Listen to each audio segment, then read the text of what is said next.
Hey folks, how are you? Good morning. Phillip Davis, Ancestry Lands, AncestryLands.com. As I try to fix my chair, I'm on an uphill, or my car is parked in an uphill. So,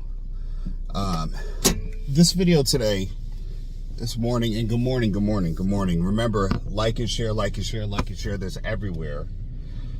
You are appreciated for even tapping on the video or just happenstance coming by the video. Want to reiterate again, folks, my videos are not always videos that you need to watch specifically. You can listen, as the information being given is just as valuable hearing as it is seeing. And that's how I like to do my videos. So without further ado, let's get into it. I'm going to talk about something, and this comes by way of a channel I sometimes happen to come across, Uncut Underground. And shout out to those guys over there doing their thing. A little bit more street-like, if you will. And I say that as a compliment or an assessment, not as a slight. And I like that. I like getting the gritty, because you need a little mix of the education versus the reality-based worldview.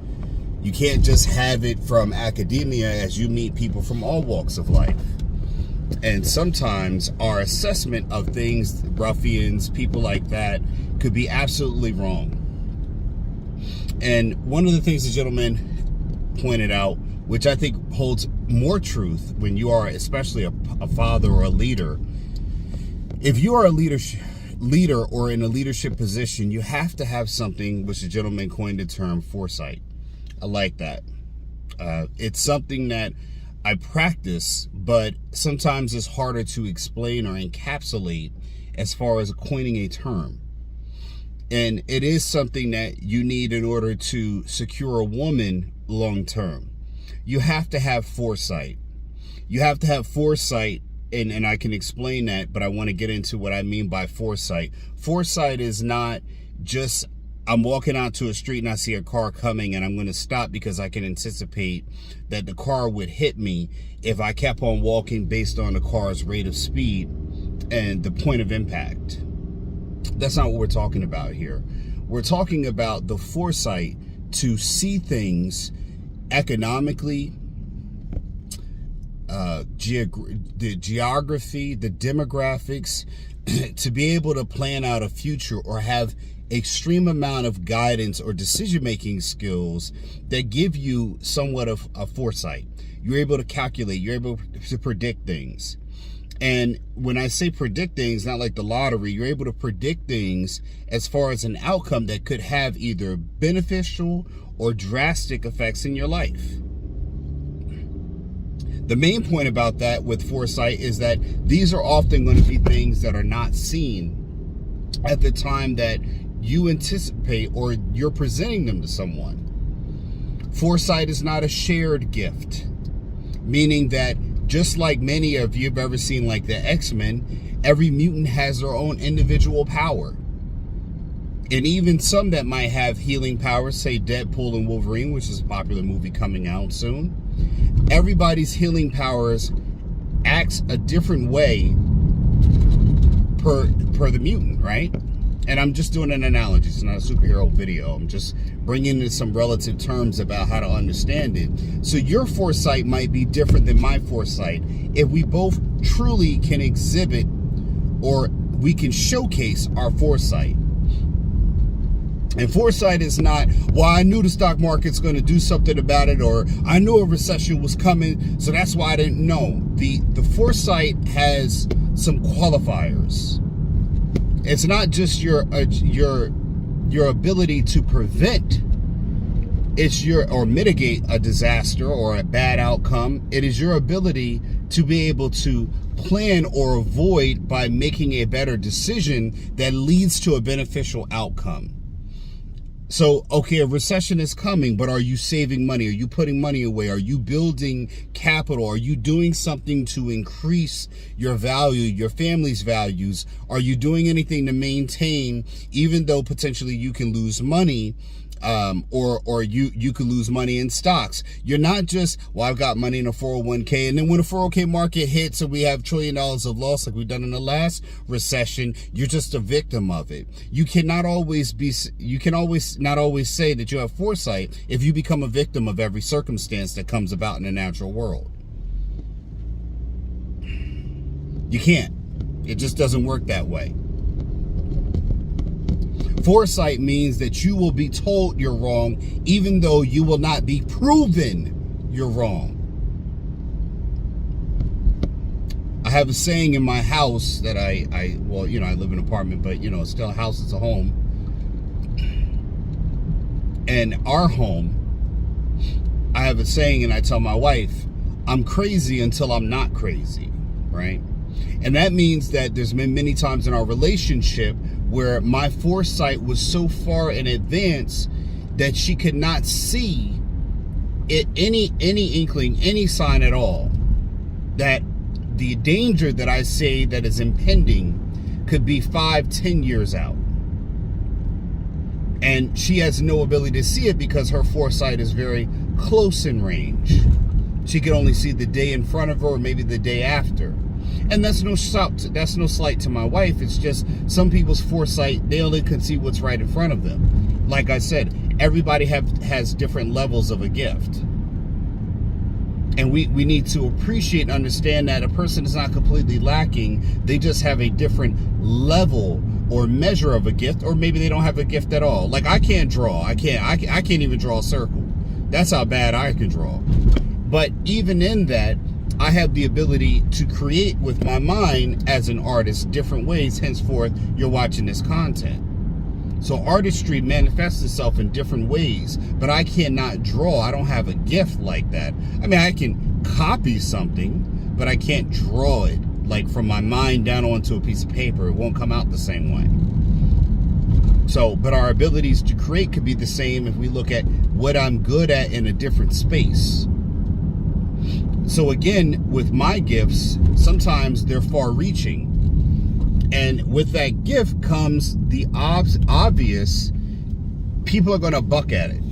People are going to disagree with the gift.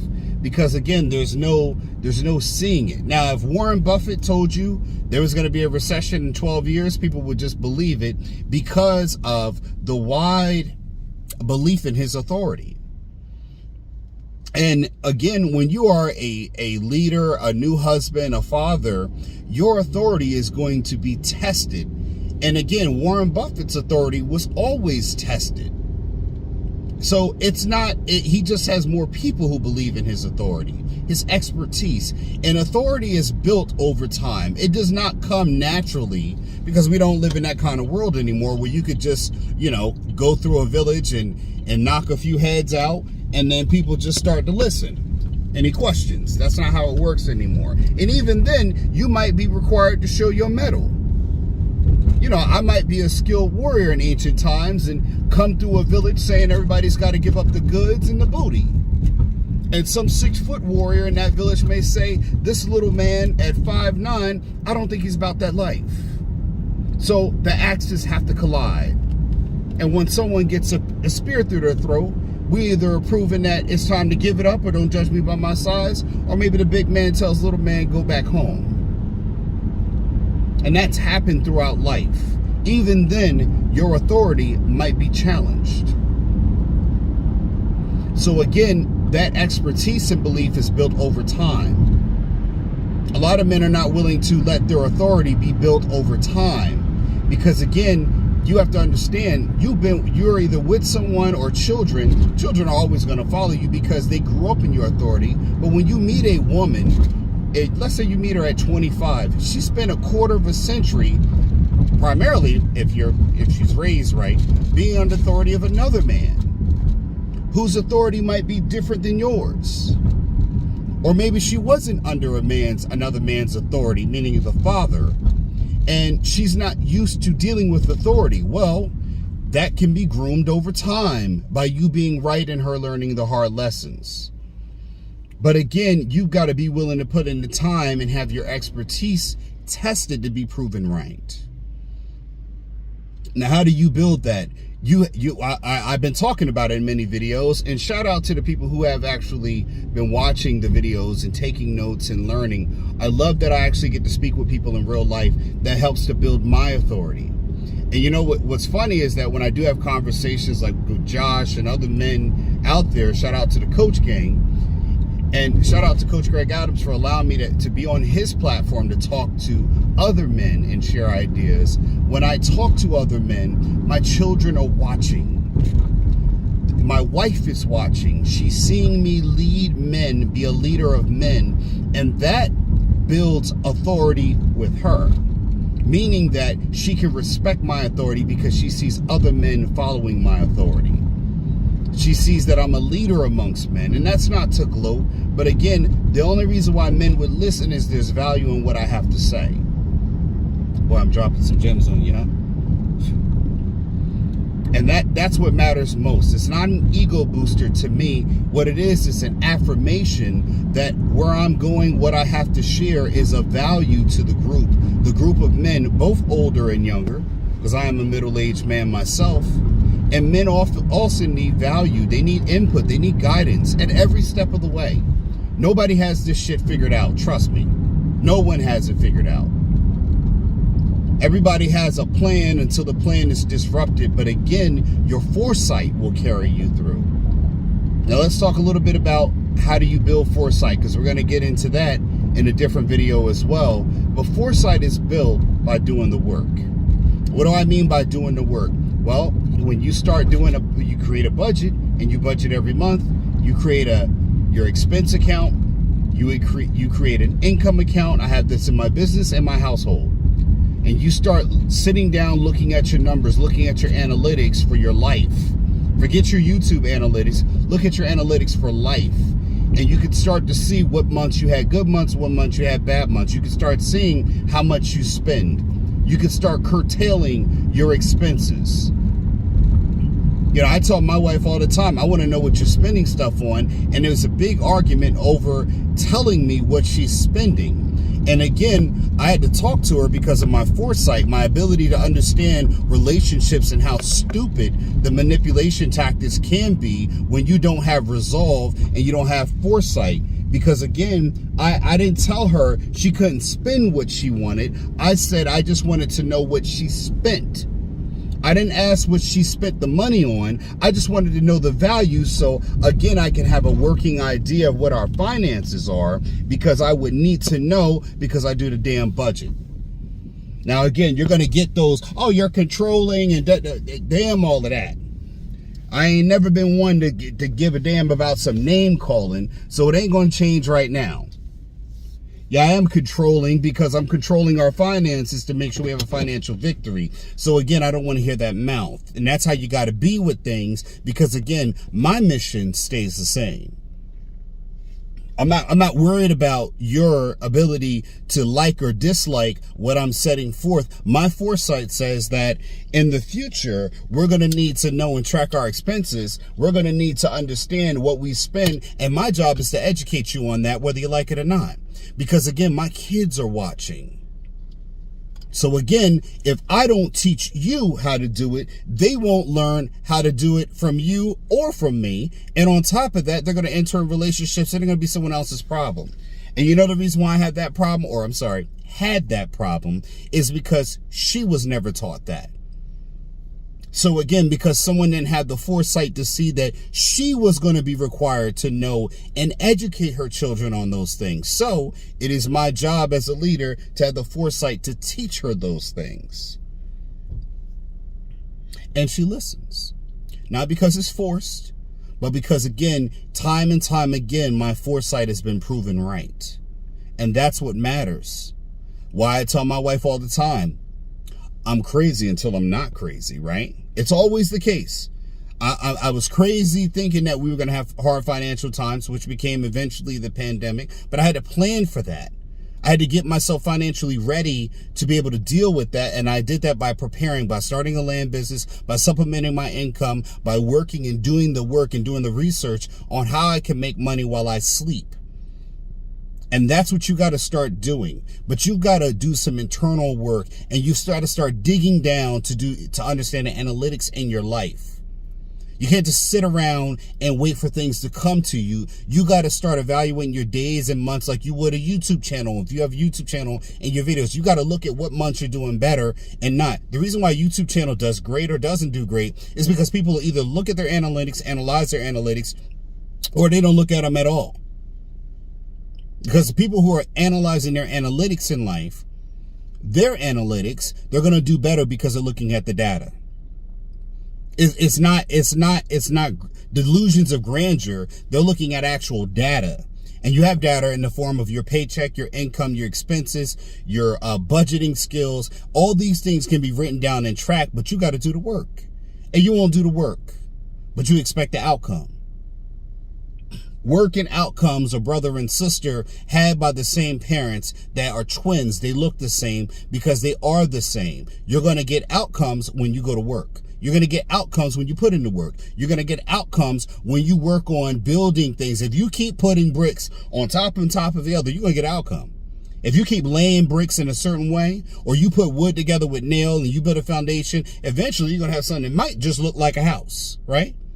That's called the work. You got to put in the work. So we're going to stay for part 2 of this, folks. But in the meantime, chew on that. I don't want to give you too much. I'm going to give you enough to understand that you got to start developing foresight. And you develop foresight by tracking month after month of what's going on in your daily life, what I call taking inventory of your life, your daily life. And you will start to see habits, routines. You will start to see patterns. You will start to see pathways on what things that you do. And you will be better to understand your habits, your capabilities, and your limitations. And once you start doing that, you can develop a plan. You can. Stay tuned for next part. Don't forget the description. Support me, folks, by going down the description section and buying my book, Getting Dollars from Dirt, A Beginner's Guide to Vacant Land Investing. Trust me, you know what? It's the craziest thing. I got people who will buy the properties from me and never buy my book. And then they'll ask me a question. I say, did you get my book? It's in my book. And they'll say, oh, no, I didn't. I said, the book is there to guide you. It's a guide. Any which way, folks, even if you don't own land, it is a great book to buy to understand real estate at the bottom level. At the understanding when you own a home, you can put a pool in, but you don't always have to pay the experts for the price. You can build some expertise so you don't get conned on the expert price, right? Any which way, folks, Phillip Davis, Ancestry Lands, AncestryLands.com. You already know what I'm about to say. Make sure you go to Ancestry Lands and get yourself some property, because you'll either own property or you'll be owned as property. Phil Davis, like, share, subscribe, folks. Thank you for watching, and I'm out. Have a great day.